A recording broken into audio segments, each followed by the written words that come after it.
Buenas tardes, compañeros. Bienvenidos más a una edición de Argentina Nace. En mi posición de secretario general, les quiero agradecer a todos los compañeros que se han sumado y una gratitud especial al expositor, al doctor Aníbal Ibarra, que ya lo traslado de los jueces. Hoy voy a hablar sobre el lawfare en la pandemia y en la democracia. Así que doctor Aníbal Ibarra, agradecerle. Ahí Gustavo va a leer el currículum académico del doctor. Y agradecerle y compañeros, que aprovechemos ahora que nos brinda el doctor Aníbal Ibarra para fortalecer un poco todas las posiciones y el camino que llevamos hacia adelante a la salida de esta pandemia, que esperemos que sea pronto, para poder retomar una vida normal o semi-normal podamos militar y estar en cada rincón y en cada provincia donde nos demanden. Así que más prólogo, Gustavo, te dejo la palabra y mi agradecimiento al doctor Aníbal Ibarra. Bueno, Sandro, muchas gracias. Vamos a leer brevemente el currículum del doctor Ibarra. Sé que es una persona muy modesta, pero bueno. No es necesario. No, va a ser, es muy sencillo. El doctor Ibarra fue funcionario del Poder Judicial, hizo toda su carrera desde que era estudiante en el Poder Judicial de la Nación, llegando a ser fiscal federal de la Nación Argentina. Se dedicó de lleno a la política, desempeñándose como jefe de gobierno de la Ciudad Autónoma de Buenos Aires en 2 periodos, entre el 2007 y el 2011 también. Fue legislador porteño, fue profesor de enseñanza media y es consultor, conferencista y ejerce la actividad como abogado también de forma particular. Bueno, doctor, muchas gracias. Realmente, como decimos, esto no es una charla, es una clase. El espíritu que hoy nos convoca es el de escuchar y aprender. Realmente todos nos quedamos muy satisfechos la última vez que estuvo con nosotros, así que estamos doblemente contentos. Y el tema que hoy nos convoca es algo que traspasa toda la agenda política, que es el lawfare.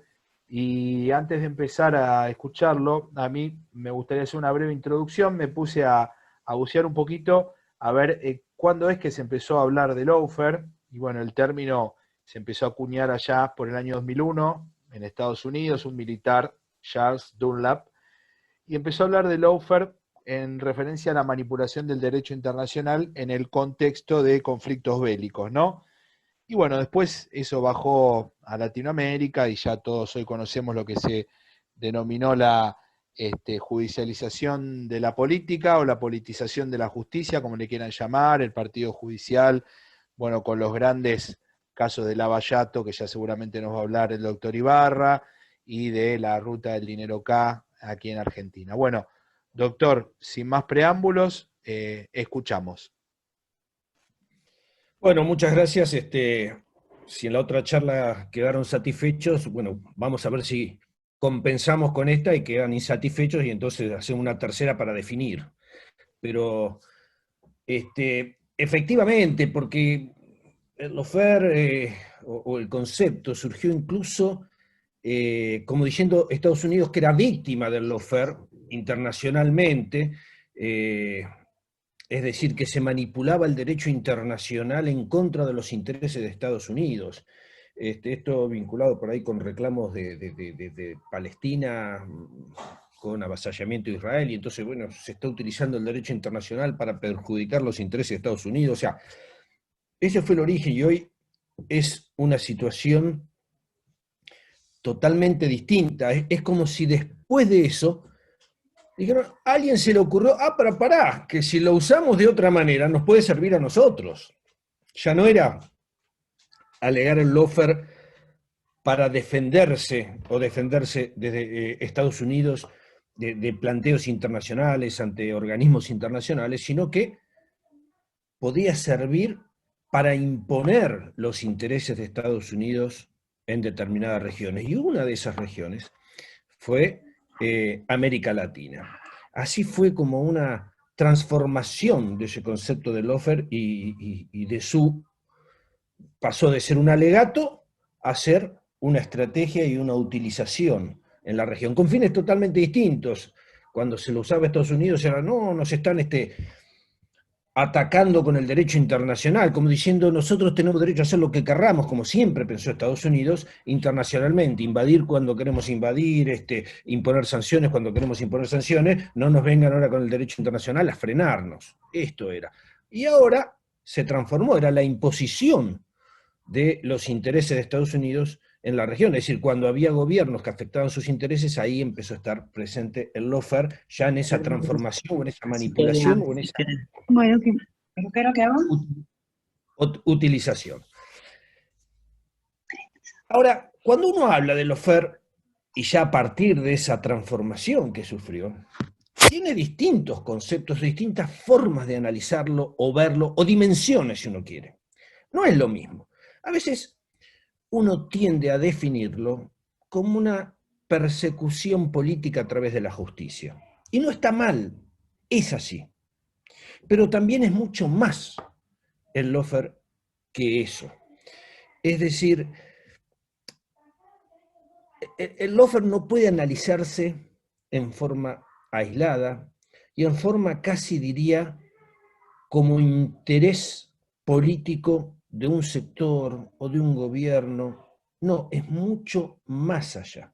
Es decir, el lawfare se instaló en nuestra región, en Latinoamérica, para tratar de quebrar a gobiernos populares, tratar de quebrar a sectores políticos populares. Y cuando digo populares estoy hablando que en el gobierno esos sectores iban a afectar los intereses de Estados Unidos o los intereses más conservadores, más reaccionarios, más neoliberales. Y entonces se desataba tanto cuando había al frente un gobierno popular con estas características, como cuando había otro gobierno, pero se quería evitar que creciera la oposición, que ganara el gobierno, y entonces para sostener a un gobierno amigo, a un gobierno afín.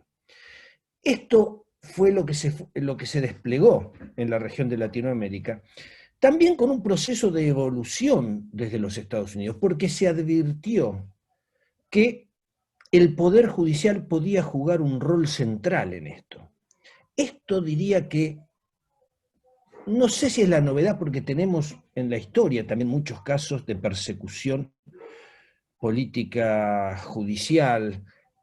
Podemos ver Gramsci, que murió en prisión, podemos ver incluso a Nelson Mandela, que lo tuvieron, ¿cuántos años preso? 20 y pico de años preso.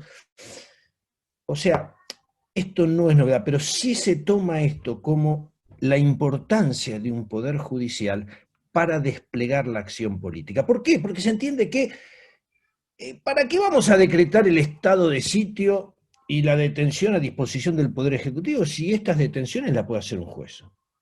Entonces no pagamos costos políticos porque no es el gobierno el que toma esa decisión, conseguimos un efecto similar y más eficaz, porque ¿qué hacemos? Le decimos a la sociedad que fue un juez, no fue la política, fue un juez.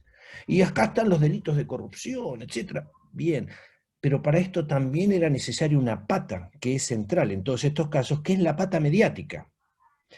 Porque con la pata mediática se convalida esa decisión judicial. Casi diría que a veces es la acción previa para estigmatizar a alguien y luego viene el Poder Judicial a redimir, a hacer justicia, a perseguir a esos delincuentes, que ya creemos que son delincuentes porque nos estuvo machacando, los grandes medios nos estuvieron machacando con eso. Ahora, Estados Unidos hizo toda una estrategia, casi diría, de goteo con esto. Primero, con el tema del narcotráfico, y después sumándole con el tema de la lucha contra la corrupción. Lucha contra el narcotráfico y lucha contra la corrupción son dos títulos maravillosos. ¿Quién no está en contra del narcotráfico? ¿Quién no está en contra de la corrupción? Entonces ahí va Estados Unidos y mantiene una ayuda, como ellos mismos dicen, queremos ayudar, como cuando vino el embajador estadounidense acá en Argentina, queremos venir a ayudar a la justicia argentina. Claro, ellos seleccionan cómo, entonces invitan a los jueces a cursos, todo pago, vienen acá magistrados, fundaciones, organizan todos la lucha contra la corrupción, y entonces en Estados Unidos dicen cosas, el manejo de las cuentas, esto, lo otro, van introduciendo sus vínculos, sus referencias, y en muchos casos ese vínculo de sumisión de funcionarios judiciales con la estrategia y los objetivos definidos en Estados Unidos. Entonces, de esa manera se van metiendo, hasta van seleccionando cuáles son los jueces proclives, amigos, que van a llevar adelante esa estrategia a través de la persecución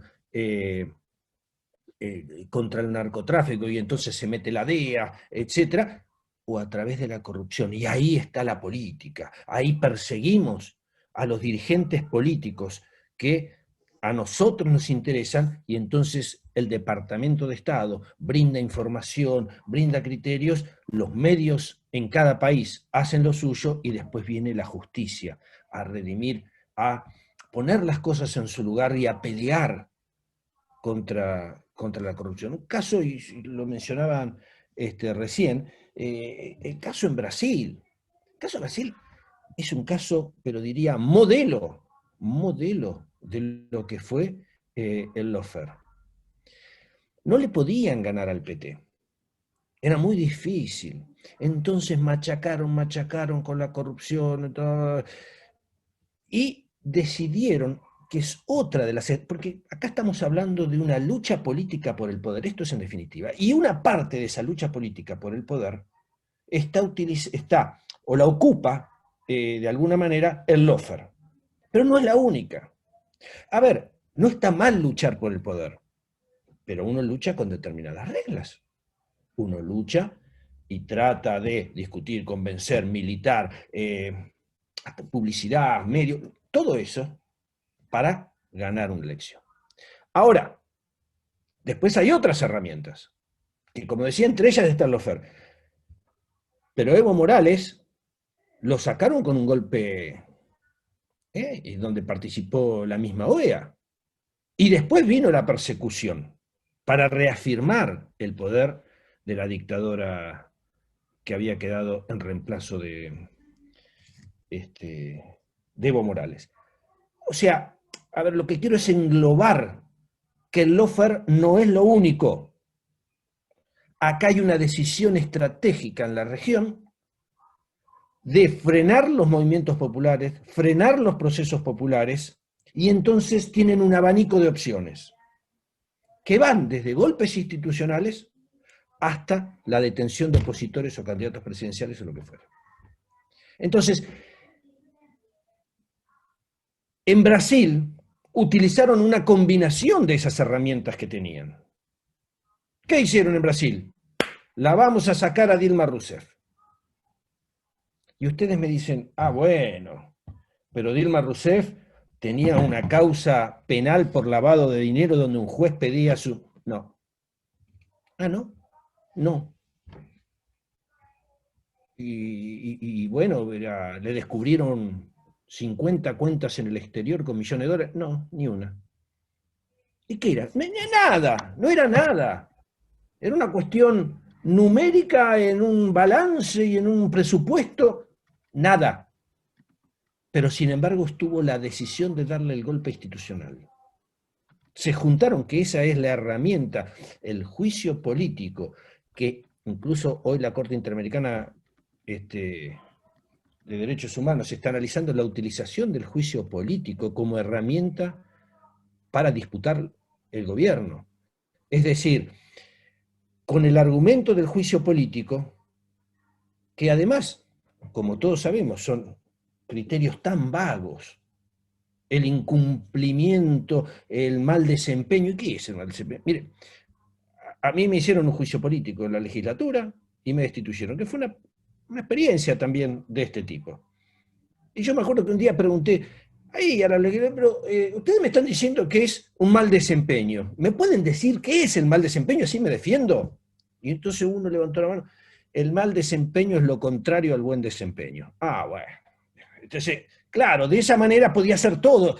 Es lo que ellos deciden. Mientras tengan los votos, levantan. Todos vimos el escándalo que fue la destitución de Dilma Rousseff en el Parlamento brasilero. ¿Y cuál era? Nada, era, votamos y la echaron. Eso era la primera herramienta para voltear un gobierno popular. La estrategia usada también como herramienta para voltear un gobierno. Lo habían hecho con Lugo en Paraguay, con Zelaya en Honduras. Entonces, por eso digo, tienen un abanico de herramientas, todas con el mismo objetivo. Por eso no hay que minimizarlo, es una cuestión judicial local. Esto es una estrategia regional, de disputa por el poder. Entonces, claro, después salió Lula y dice, bueno, ahora me presento yo. La echaron a Dilma, me presento yo. Y se miraron y dijeron, ¿cómo? Esto es mucho peor. Es peor el remedio que la enfermedad. La echamos a Dilma y lo tenemos a Lula. Y entonces pusieron opción B. ¿Cuál es? El lawfare. Ahí tiene a Sergio Moro, un juez totalmente vinculado a los Estados Unidos, a los medios de difusión, y ahí pusieron en marcha el Lavallato con una cuestión también muy similar a lo que es una destitución, como yo les decía, el mal desempeño, contrario al buen desempeño, puede ser cualquier cosa, y acá era un criterio del juez que, está bien, no tengo pruebas, pero yo creo que esto fue así. Y lo condenaron, no solo lo condenaron, sino que lo metieron preso, y no solo que lo metieron preso, sino que le impidieron ser candidato. Y ahí llegó Bolsonaro. Ahí tuvieron el resultado del lawfare. No les alcanzó con el juicio político utilizado como herramienta de disputa, sino que después, con el lawfare, consiguieron ¿qué? El objetivo político, que no hubiera un gobierno del PT y que hubiera un gobierno que, como ocurrió después, fortaleciera todas las relaciones económicas con Estados Unidos y abrir a Brasil a los intereses de los Estados Unidos. Ese es el objetivo. Entonces no podemos decir que yo solo quiero ganar una elección.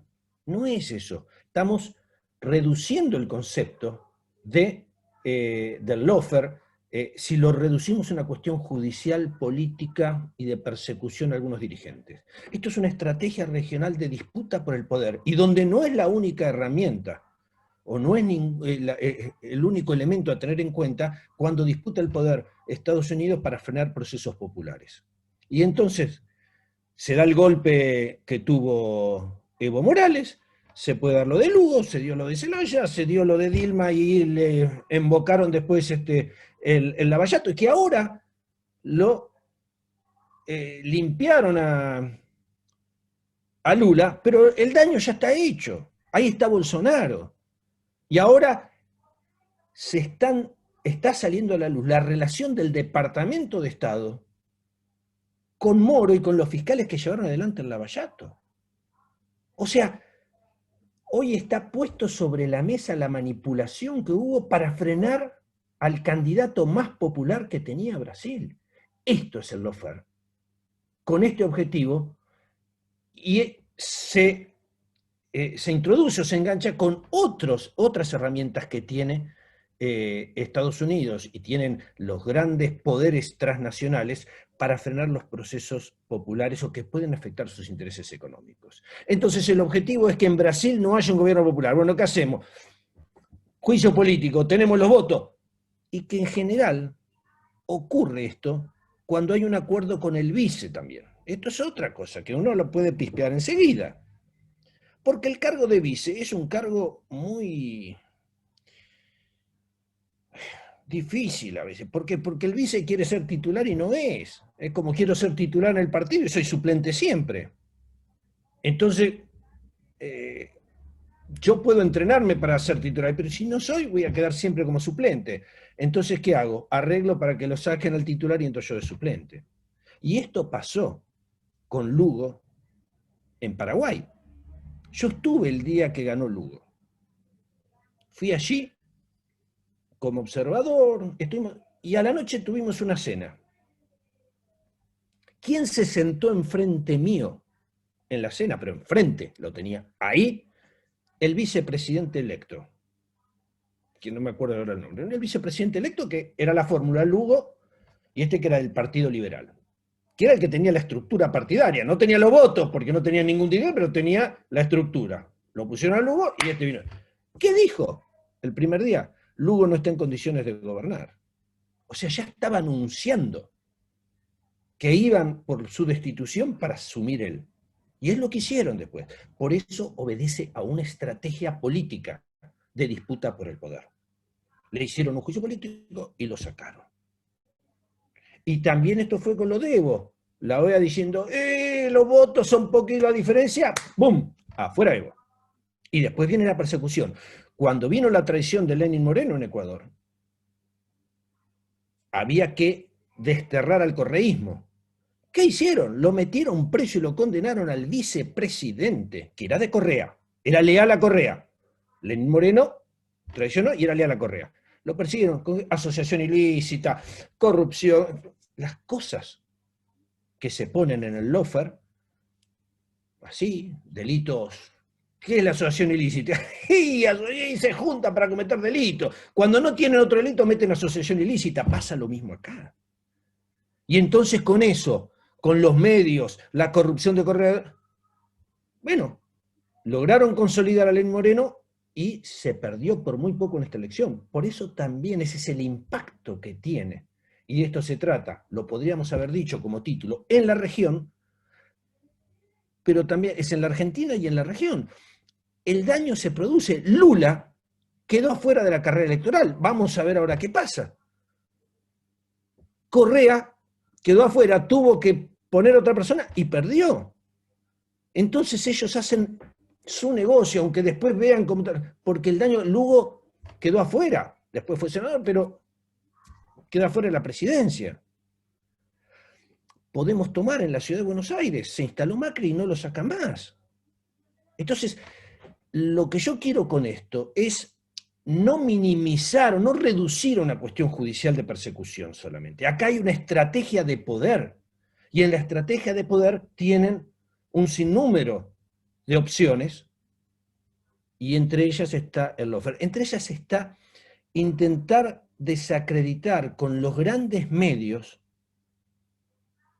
a la oposición política, porque eso permite después actuar sobre un juicio político o permite actuar sobre el lawfare y después con los jueces. Es decir, es la base. Ninguna de estas opciones está exenta o fuera si no tienen a los grandes medios detrás que consolidan una posición, que van instalando.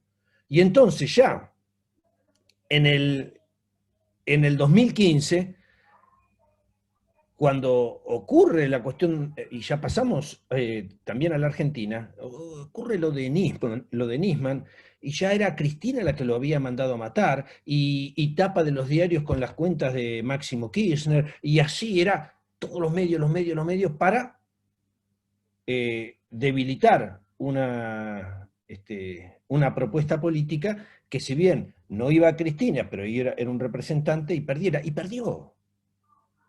Y perdió. Pero claro, Cristina no había perdido ella personalmente, y había que destruirla. Y había que destruir al kirchnerismo, o como querramos llamarlo. Y entonces ahí aparecieron las causas que el Poder Judicial empezó a tomar para esa persecución. Y tenemos causas emblemáticas en la Argentina, que la verdad que si uno las estudia, no digo, en cualquier facultad, nunca puede ser delito. Y voy a nombrar la causa del memorándum. La causa del memorándum murió Timerman estando procesado. Pidieron el desafuero de Cristina, lo detuvieron a Zanini, lo detuvieron a Delía. Hicieron un escándalo tremendo con todos los medios de difusión atrás. Y era un acuerdo internacional. Entonces, si uno es docente de la universidad y dice, ¿un acuerdo internacional de delito entre dos países? No, esto no hay antecedentes. No. Pero además no solo es un acuerdo internacional, sino un acuerdo internacional que en la Argentina fue votada por la mayoría de la Cámara de Diputados y Senadores. Ah, lo convalidaron. Y entonces, un acuerdo convalidado por el Parlamento, que están todos los parlamentarios procesados también. No, a los parlamentarios no. Ah, bueno, pero hay más. No se ejecutó nunca. Y entonces uno dice como, pero además uno empieza a decir, pero ese por el encubrimiento de los iraníes, por el levantamiento de las alertas rojas, sí. Pero si las alertas rojas las podía levantar el juez solamente. O sea, si Cristina le mandaba a Interpol, mire, levántale, y iba a decir, ¿usted no quién es? ¿Soy la presidenta? No, no, tiene que ser el juez que la mandó. O sea, que hasta era imposible lograr el levantamiento porque era una atribución que solo le correspondía al juez de la causa. Entonces, un convenio internacional votado por el Parlamento, nunca puesto en ejecución y que no podía ser cometido por nadie el levantamiento de las alertas, que era la columna vertebral de la denuncia de Nisman, si no era el juez de la causa. Eso, pero no podía haber habido una hoja fue rechazado. Y lo reabrieron 2 años después, 2 jueces que tienen 15 visitas cada uno más o menos al presidente Macri, a Olivos y a la Casa Rosada. Y lo hicieron, lo reabrieron después, una causa ya cerrada, la reabrieron ilegalmente, pero además sin recurso, porque el fiscal dijo, señores, no, tiene que seguir cerrada. No tenían recurso, y entonces vino la DAIA y dijo, no, ábranla. Pero la DAIA no tenía poder para hacer, y no importa, ¡blum! Y así fue. ¿Y se la dieron a quién? A Bonadío. Y Bonadío hizo lo que hizo. Entonces, nosotros podemos decir, bueno, acá hay un juez, sí, todo lo que querramos, pero acá estaba inserto en una estrategia, que era Cristina, con lo que representaba políticamente, su ex gobierno para ponerlos con el tema de la corrupción, y un juez que venía a redimir, y entonces los metió presos, y cuando los mete presos, lo ponen en cadena nacional. Yo me acuerdo cuando, lo mismo que fue con Vudú, después los muestran con los cascos, los chalecos, así como si fuera el máximo terrorista o el Chapo Guzmán. Eso forma parte de la estrategia. Eso es el lawfare. Entonces, es la persecución política a través de la justicia diseñada estratégicamente y para imponer políticas cercanas o vinculadas a los Estados Unidos o neoliberales, como queramos decirlo. Entonces, todo esto está relacionado, en definitiva, con el lawfare. De una manera que acá en la Argentina no pudieron, no les alcanzó para meter la presa a Cristina.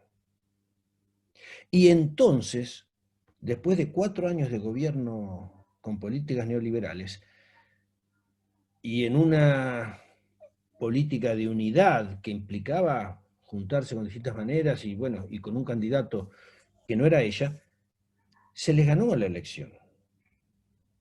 Entonces uno dice, bueno, ¿y cómo se termina el lawfare? Y es difícil. Con una reforma al Poder Judicial, sí, va a ayudar, pero ni de lejos alcanza. Pero además para la reforma hay que tener los votos, y si no se tienen los votos, podemos hablar de muchas reformas, pero no tenemos los votos. A ver, hoy no podemos sacar ni a Eduardo Casal, que es un procurador que interino que tenía que haber sido por unos meses y hace 3 años y medio que está ahí como procurador, defendiendo a los intereses del PRO. Claro, el PRO que dice en el Senado, como para un procurador nuevo requieren 2/3, no le doy los 2/3. Pero si la propuesta es, no le doy los 2/3. Y entonces tienen un procurador contra lege, no lo votó nadie, pero hace 3 años y medio que está. Pero le dictamina todo lo que ellos quieren. Entonces, una reforma judicial ayuda. Si cambiamos al procurador ayuda. Si hacemos una ampliación de los juzgados federales ayuda. Pero en definitiva, esto no tiene que ver, para terminar con el lawfare, con una medida judicial determinada o con una medida política determinada. Con esto no alcanza, sí va a ayudar y hay que hacerlo. Pero el lawfare es también combatido con un gobierno que destierra las políticas neoliberales. ¿Por qué? Porque de esa manera se le quita la base de sustentación. Si nosotros no quitamos la base de sustentación sobre la cual cabalga la derecha, y esto requiere también cambiar los jueces, cambiar funcionarios judiciales, cambiar la procuración, etcétera, pero con políticas sociales que consoliden a un gobierno popular, es muy difícil. ¿Por qué? Porque, por un lado, el sector más conservador de todos los poderes, o el poder más conservador, es el Poder Judicial. Entonces el Poder Judicial está lleno de antiperonismo, de gorilismo, de antikirchnerismo, está lleno. Ya antes de empezar a hablar. Pero si después está con la seducción de grandes medios, que donde resuelven algo que no le gusta a Clarín o a los grandes medios, a los grandes intereses, escrachan al juez. En cambio, si firman una resolución de acuerdo a sus intereses, es maravilloso, son maravillosos los jueces. Entonces, hay, en definitiva, y con esto voy más o menos a terminar, es que es necesario desplegar una acción política global, que incluya una reforma judicial, que incluya una reforma al Ministerio Público, que incluyan también responsabilidades a quienes han sido artífices del lawfare. Y en este caso estoy hablando de lo que fueron las visitas de jueces al expresidente Macri, así como fiscales que avalaron la elección, digamos, o el sorteo de una causa que fuera un determinado juzgado, porque eso servía, como fue la causa de Cuadernos, porque eso servía, el juez Bonadío al frente de esa causa era una cosa y Servini de Curí era otra. Entonces, hubo muchos funcionarios que avalaron este tipo de cosas. Bien, pero además es necesaria una política donde este año hay que ganarles las elecciones, porque si se pierden las elecciones de medio término vamos a estar muy complicados para el 2023 y entonces van a volver con más fuerza para seguir ejerciendo el lawfare y buscar sus objetivos. Entonces, podemos estar en desacuerdo con muchas cosas, con pocas o con ninguno, con lo que querramos, pero hay que ganar estas elecciones, porque si no nos vamos a llenar la boca diciendo el lawfare, pero no vamos a tener herramientas para combatirlo. Entonces, esto no requiere,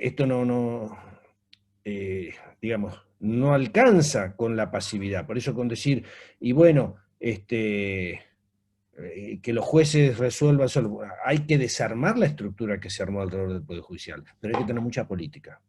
Hay que tener mucha política para frenar o para compensar en la disputa por el poder al poder que tienen los que están enfrente, que es tremendo, económico, mediático, con alianzas con el gobierno de Estados Unidos, es muy fuerte. Si nosotros no desplegamos una política que se contraponga a eso, vamos a perder y vamos a tener de nuevo el lawfare.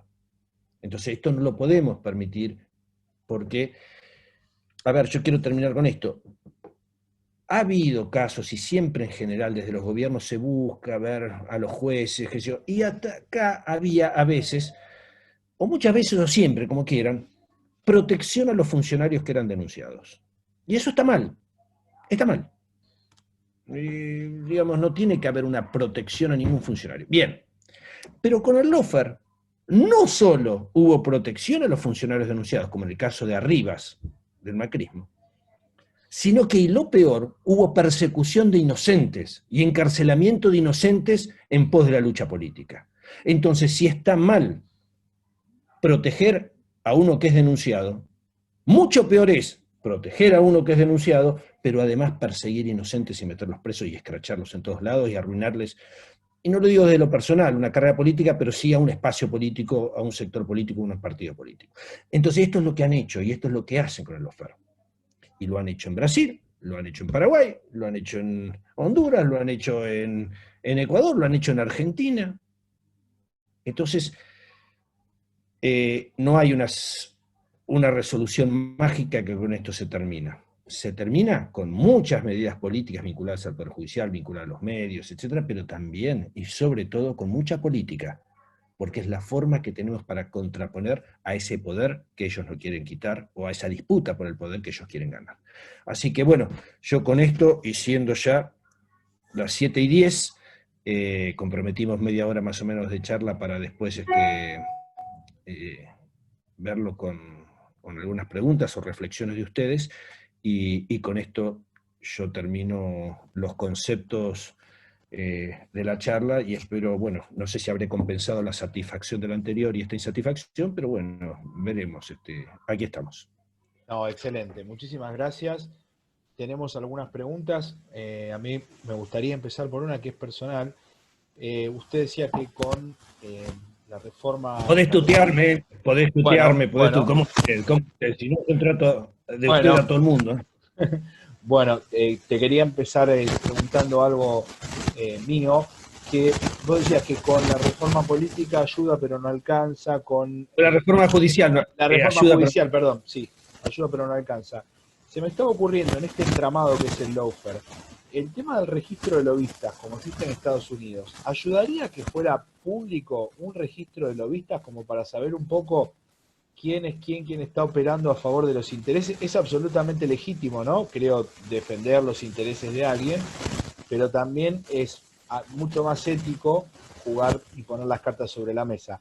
¿Ayudaría un registro de a lobistas? ver, siempre que haya algo que sea público, siempre es bienvenido sea. También esto se hace con los fondos de campaña, etcétera. Ahora después, echa la ley, echa la trampa también.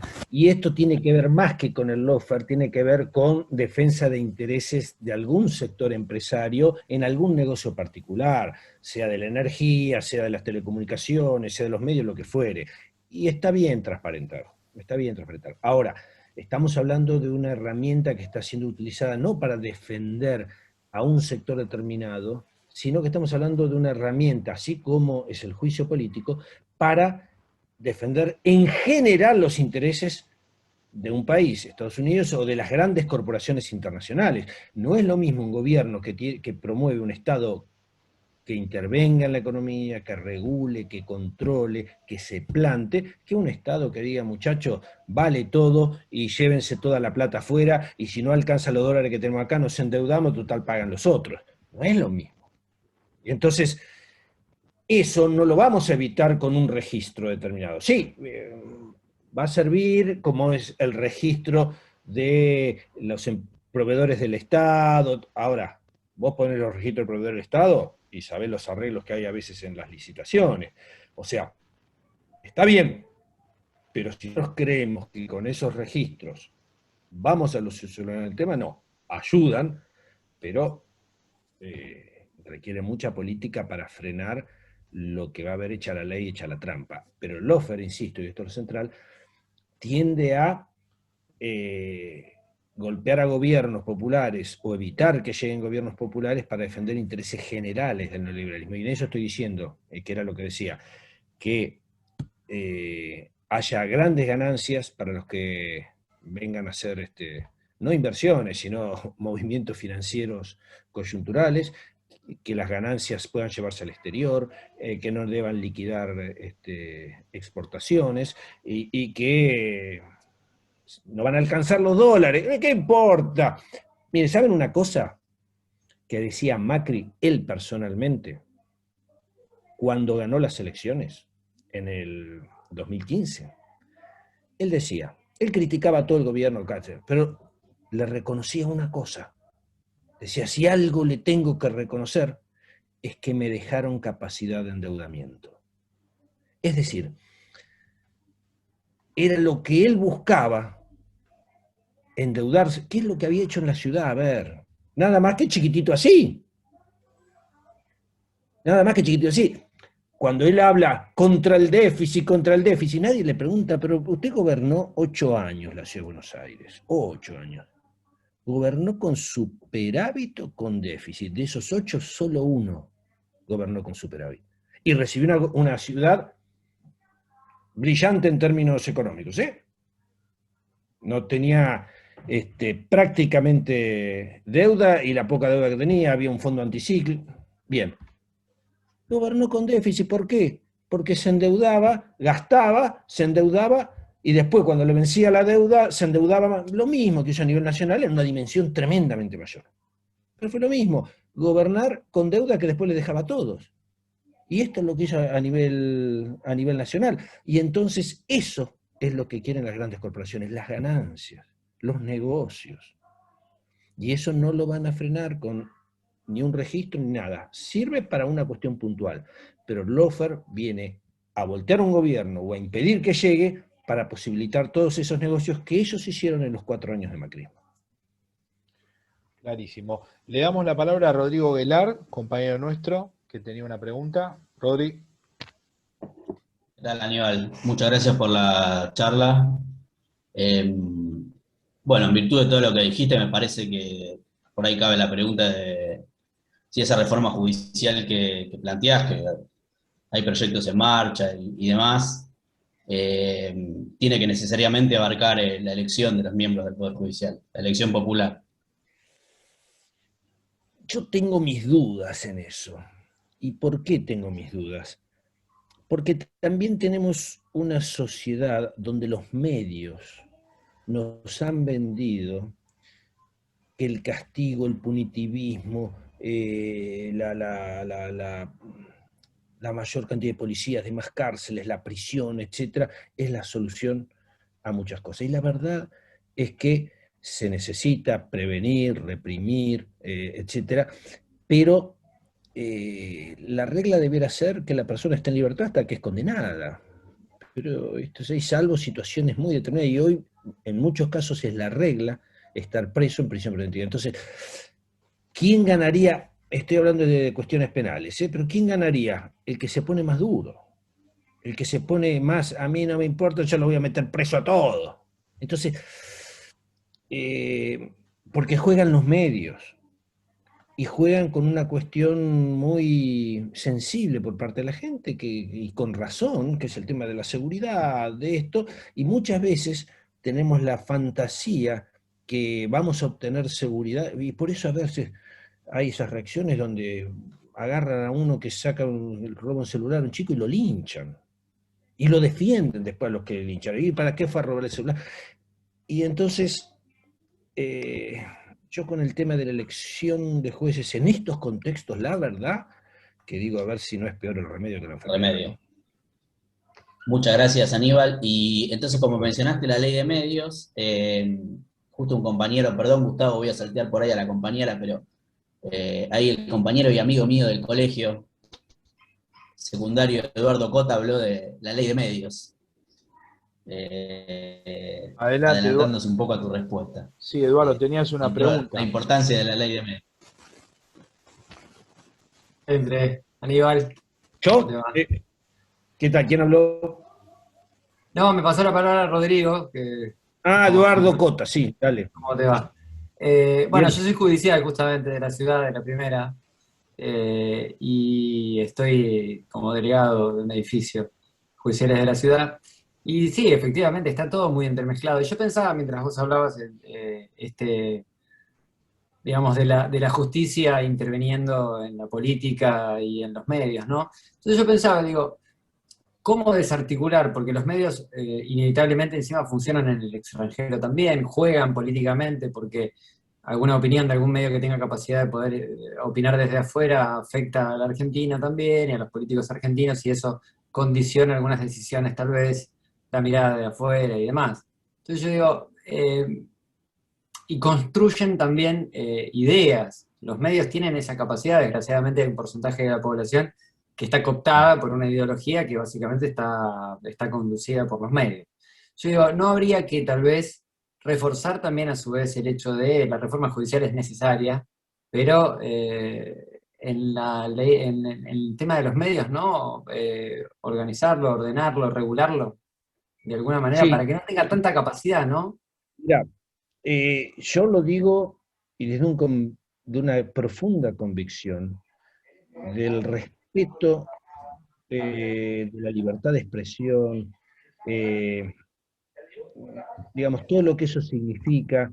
Yo, siendo funcionario, mirá que me han dicho, pero de todo, nunca fui a una cuestión de respuesta judicial. Creo que las respuestas en ese caso tienen que ser políticas, por eso digo, tiene que haber, lo digo de una posición de profundo respeto por la tarea periodística y por la libertad de expresión.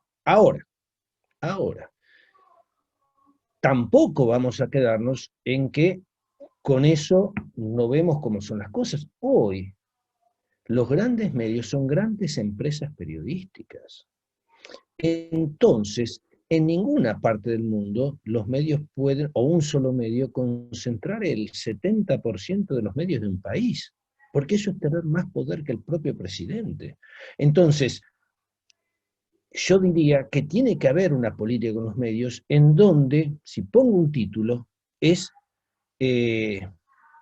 romper la concentración de medios o el monopolio mediático, o el casi monopolio mediático. Porque a veces dicen, no, pero está... Sí. Es decir, eso, después yo no quiere decir que uno tenga que dominar. Si se multiplica, se diversifica, ahí después van a entrar todos los... Bien, pero no puede haber uno que determine quién es inocente y quién es culpable. Determine a quién olvidamos y a quién tenemos presente todos los días. Quién es bueno y quién es malo. Digo, y eso ocurre cuando hay una gran concentración mediática. Entonces, si me dice, ¿es la ley de medios que no se puede aplicar? No lo sé. Y las coyunturas también van variando, las coyunturas políticas, las posibilidades. Y no estoy hablando de posibilidades porque yo digo, si no podemos sacar a Casal, que está hace 3 años y medio siendo interino y no lo votó nadie, y anda a poner una ley de medios que afecte la concentración. Estoy hablando como objetivo, y coincido. Es más, diría que es la cuestión medular. Si no se rompe con la concentración mediática, todo gobierno es frágil y vulnerable. Todo gobierno que no responda a esos intereses de esas grandes corporaciones que son las que dominan económicamente y en la agenda pública, porque hoy ese es el rol que tienen, digamos, los grandes medios, se introducen, y no subestimo a ninguna persona que ve televisión y que cada uno después piensa como quiere pensar, pero lo que pasa es que el bombardeo mediático que está aprobado va instalando cosas, y a uno mismo la instalan, y por ahí no digo de la política, pero entonces Vudú es uno de los más corruptos políticos de la Argentina. ¿Y por qué? Porque lo dicen los diarios, lo dicen los medios, y es así. ¿Entendés? Sí, Entonces, los contenidos. La regulación de pero contenidos también entonces, es importantísima, porque entonces digo, cuando lo iban a detener a Debido, que lo desaforaron, porque yo también quiero hacer una reflexión. Cuando se habla de los fueros, no, porque los fueros es el privilegio. Los fueros no impiden la prosecución de ninguna causa. O sea, no hay fuero que frene una causa. Es más, Cristina con los fueros que tenía y que tiene, no evitó ninguna causa, y está en varias causas en juicio oral. O sea, las causas siguen. Lo único que evita los fueros es que sea detenido mientras la causa está en trámite. Es eso. No, pero yo quiero que vaya detenido. No hay condena, no hay, tiene que ir detenido. Porque traducen en eso. El privilegio de no ser detenido, que debiera ser el privilegio, no privilegio, entre comillas, estoy diciendo, de toda la gran mayoría de ciudadanos, salvo situaciones excepcionales. Pero yo quiero que vaya detenido, pero si no hay condena, no me importa. Y el fuero la protege de esa arbitrariedad de llevar preso a alguien sin condena. Entonces, hasta eso te instalan los medios. Y entonces te dicen de cómo los fueros no impiden investigar, lo condenaron, no lo condenaron. Cuando lo condenen empezamos a hablar. Y tiene que ser sentencia firme. Bueno, entonces los medios se imponen y entonces persiguen o no persiguen, declaran a alguien inocente, declaran a alguien culpable mediáticamente. Entonces, por eso digo, parado desde el gran respeto a la tarea periodística, incluso a los que son militantes políticos periodistas. Sí, no me preocupa, al contrario, hay de todos, militantes políticos de allá, no me preocupa. Ahora, cuando eso está concentrado y te manejan, estoy diciendo, 60, 70, 80% de los medios, y hermano, ya es otra cosa. Ya son grandes corporaciones que te imponen agenda, te imponen esto, lo otro, y entonces no da lugar a la diversificación, que eso se trata. Es lo mismo que en el tema del comercio. Cuando estamos hablando de la ley antimonopolios, yo no voy a socializar el comercio ni los medios de producción. No, ustedes produzcan, vendan, compitan, pero compitan. Que haya varios. Ahora, si hay uno solo que maneja todo, y muchachos, eso ni siquiera es capitalismo. Ahora, ustedes quieren ser monopólicos y que nadie le dispute su negocio. Y esto es lo mismo pasa en la cuestión mediática, que son grandes empresas. Entonces, hay que apuntar hacia eso. Habrá que tener mucha fuerza política, habrá que tener decisión política, voluntad. En el mientras tanto, nosotros nos manejamos con las redes alternativas, las distintas herramientas que te da Internet, y es una lucha bastante desigual, pero nos debemos una modificación de los medios por la importancia que tiene en términos políticos y en términos democráticos. ¿Mm? Sandro, ¿tenés un anuncio que hacer? Y bueno, Aníbal, te quería comentar que se acaba hace un ratito de sumar un gran compañero y amigo que quiero y le tengo No mucho hablarás de cariño. Eduardo Sigal. No quiero decir que el gran amigo y gran compañero es Eduardo Sigal. No lo puedo creer, ¿no? Exactamente, el gran amigo, gran compañero, ¿Qué va a hacer? vicepresidente. ¿Qué va a hacer? Nadie es perfecto. Aníbal también tiene sus amigos. No. Es que te quedabas chico con lo de gran amigo. Hay que sobredimensionarlo más. Un cuadro político. Sabe que lo quiero. Bueno, seguí, Gustavo. Bueno, doctor, podemos hacer una última preguntita y ya cerramos. Bueno, listo. le vamos a dar la palabra a María Cristina Estela, que había pedido hacer una pregunta. Le pedimos concisión y concreción porque estamos con muy poquito tiempo. Ok, gracias. Bueno, gracias Aníbal por tu exposición, tu muy clara exposición. Yo pertenezco al Frente Grande de Capital y en realidad en estos días ya conocemos a todos los actores del lawfare en la justicia y estamos viendo los grandes esfuerzos que está haciendo Raúl Ple para evitar que se caiga la causa dólar futuro. Entonces, me pregunto, en tu experiencia en la justicia, más allá de las denuncias, de los análisis que están haciendo las distintas comisiones bicamerales de seguimiento, han sido denunciados todos, ¿qué se hace? Es decir, ¿qué responsabilidad le cabe al Consejo de la Magistratura? ¿Qué herramientas tenemos para que, digamos, esto no solamente se corte de alguna manera, sino para que los responsables sean apartados del Poder Judicial o por lo menos sancionados? Bueno, es muy difícil, y efectivamente el Consejo de la Magistratura tiene su rol, también la Procuración, porque el Consejo de la Magistratura actúa sobre los jueces, pero no sobre los fiscales. Sobre los fiscales interviene la Procuración. ¿Y el procurador quién es? Casal. Casal no va a hacer nada contra sus fiscales que sostuvieron el lawfare o el statu quo con él. Y son muchos los fiscales. Entonces, el Consejo de la Magistratura durante la época de Macri funcionó como una herramienta del lawfare también. A ver, y la Corte Suprema también. Tenían que votar a favor o en contra de Freiler, y uno que fue a jurar ante la Corte lo retuvieron 2 horas para que no llegara al Consejo de la Magistratura y no votara, y así ganaron ellos una elección. O sea, hasta con herramientas que son por ahí de un comité político, no, la Corte Suprema y el Consejo de la Magistratura, bueno, así era yo. Entonces, lo que ocurre en el Consejo de la Magistratura no es menor, y lo que ocurre en la Procuración no es menor. Ahora, vuelvo a repetir como dije, hoy ni siquiera pudimos correrlo a Casal, y no digo con un DNU, modificando solamente la mayoría, que es legal, con proyectos del PRO que cuando la querían sacar a Gil Carbó decían que había que disminuir la mayoría. Y hoy no se puede hacer. Por eso mismo decía yo que la solución política pasa también por tener mayorías en las cámaras. pasa por tener mayor respaldo político, mayor fuerza, porque eso nos va a posibilitar tomar medidas que hoy, por más voluntad que tenga el gobierno, no puede tomar.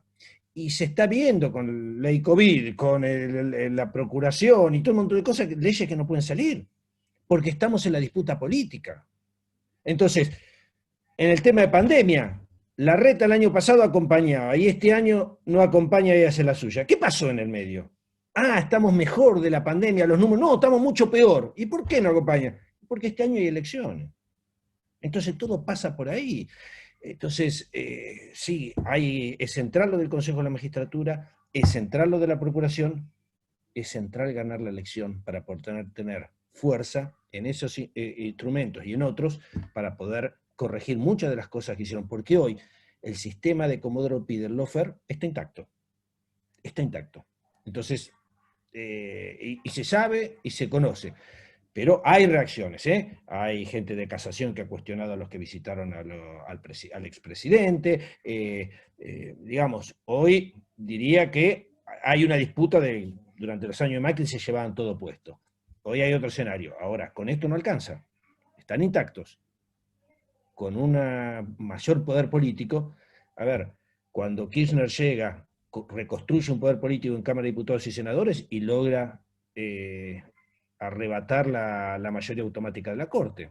Poder político, es eso. Por eso yo desde el vamos dije, acá vamos a encontrar muchas medidas concretas judiciales. Todo pasa por la política y tener poder político para allá. Después depende de la voluntad.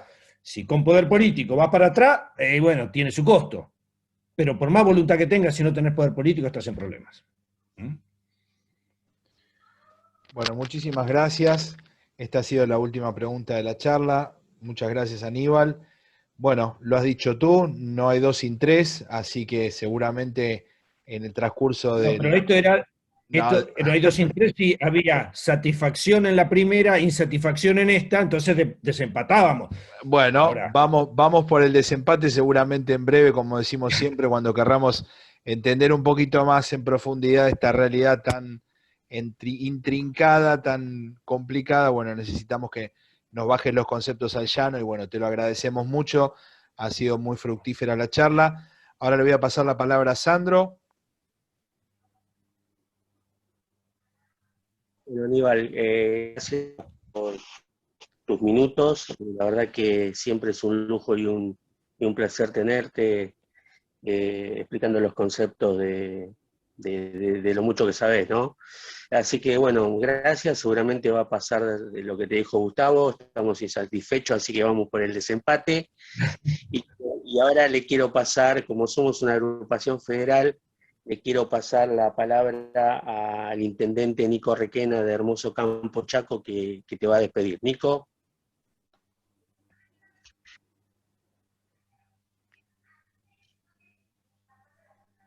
¿Está por ahí, Nico? Bueno, no debe estar. Bueno, Aníbal, te deja un cordial también Pablo y la próxima, si Dios quiere. Bueno, yo quería agradecerles la invitación, agradecerles a todos la paciencia de la charla, las preguntas. En esto es un aprendizaje mutuo. Y bueno, cuando quieran que aporte a la confusión general, haré mi aporte nuevamente a la confusión general. Esto es una cuestión así, y sobre la confusión también se aprende. Así que lo importante es poder reflexionar, compartir ideas, y de acá que nos salgamos por ahí con más dudas que certezas, pero bueno, las dudas también sirven para ir creciendo y definir políticas. Así que bueno, muchas gracias y nos vemos próximamente. Bueno. Muchas gracias. Gracias, Aníbal. Muchas gracias, Aníbal. Nos vemos. Chao. El aviso parroquial, se viene la charla con Domingo Pepo, embajador argentino en Paraguay, y me están por contestar, seguramente va a estar el ministro Gabriel Catopodis también hablando con nosotros, y Malena Galmarini, la presidenta de AIS. Así que tenemos unos programas hermosos. Y bueno, nada, nos estaremos viendo próximamente. Saludos para todos a cuidarse, falta poco si Dios quiere, y bueno, mucho cuidado, usen barbijo, ponen gel, todo, y a vacunarse, el que puede, a vacunarse. Chao, hasta luego. Gracias, Eduardo, por estar, ¿eh? No, Gracias. tardío, hoy muy